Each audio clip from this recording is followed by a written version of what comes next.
In the current era of gaming, where unfinished or broken releases are a mainstay, it is becoming increasingly rare to encounter a game that simply works right out of the gate. It seems like such a trivial thing to appreciate, seeing as how it wasn't so long ago that a game lived and died by its quality at time of launch. But such is the modern landscape we live in, where publishers can opt to ask for forgiveness rather than permission. Ranting aside, the reason why addressing these issues is so pertinent is because games like The Division 2 just don't happen as often as we like. There is a level of polish that feels almost novel, and that is felt in every interaction, from the fluidity of the firefights to the stray dogs taking an impromptu dump on the sidewalk. This all to say, a lot of care and attention went into The Division 2, and it shows.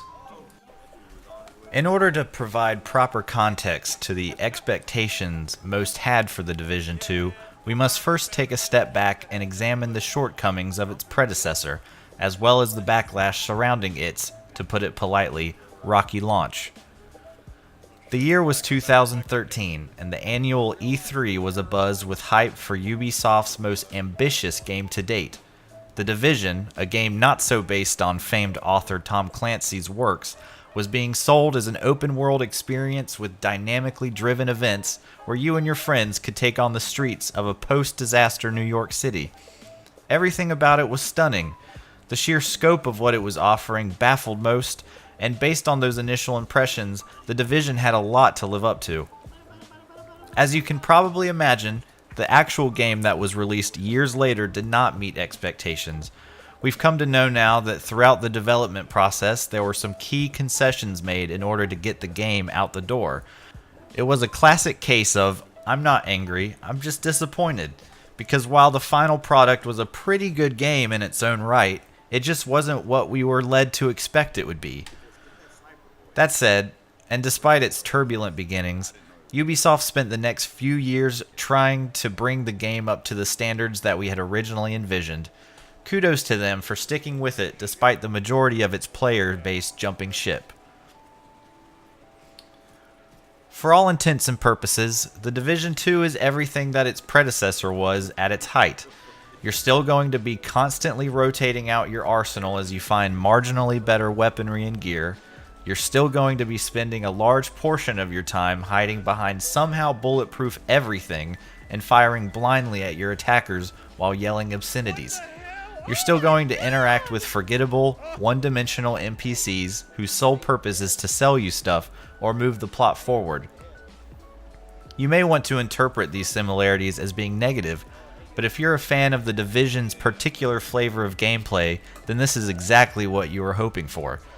Ubisoft was not trying to reinvent the wheel with The Division 2, they simply wanted to make a sequel that incorporated the best of the feedback they received throughout the original Division's life cycle and provide some continuity to a storyline that remains captivating despite being light on exposition.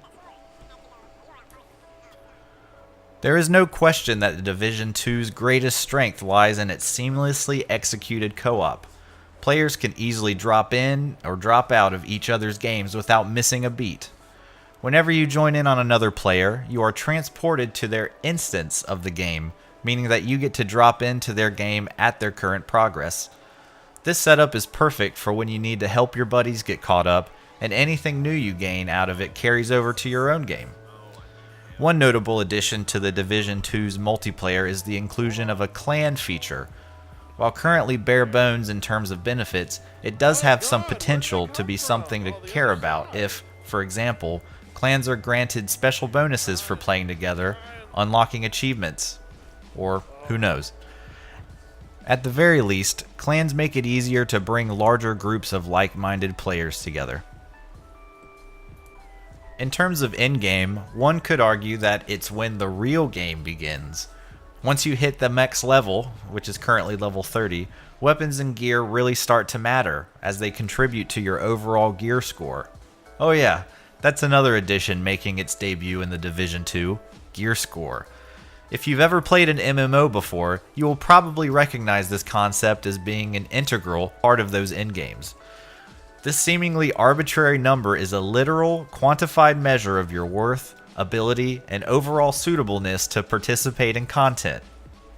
It remains to be seen how the inclusion of gear score affects the Division 2's in-game culture, but if its use within other games is to be any indication, we may soon have a gatekeeping situation on our hands that prevent more casual players from accessing advanced content.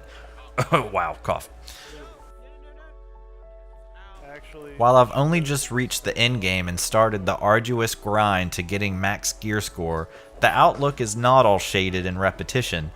Ubisoft is trying to break the mold of what an RPG style shooter can be by introducing dungeons, in this case called strongholds, that are made to support 8 players at once.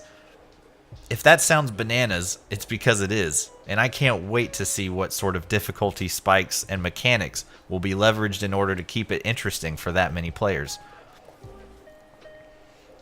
To be absolutely clear, The Division 2 is a game designed to be shared with your friends, or if you're short on those, other players that embrace the social aspect of gaming. If you're hoping for a narrative-driven, cinematic experience that was created with solo players in mind, then you should probably look elsewhere. Boiled down, The Division 2 is an unapologetic grind fest that wants to occupy all of your free time, but if you're like me, you have no problem with that transaction. Right out of the gate, The Division 2 improves on just about everything that fans disliked about its predecessor, and it is clear that Ubisoft put a lot of effort to ensure everyone that they are taking fan feedback to heart. For these reasons, one can be optimistic towards its future as it undoubtedly continues releasing content to keep you coming back again and again until there's no more loot left to loot.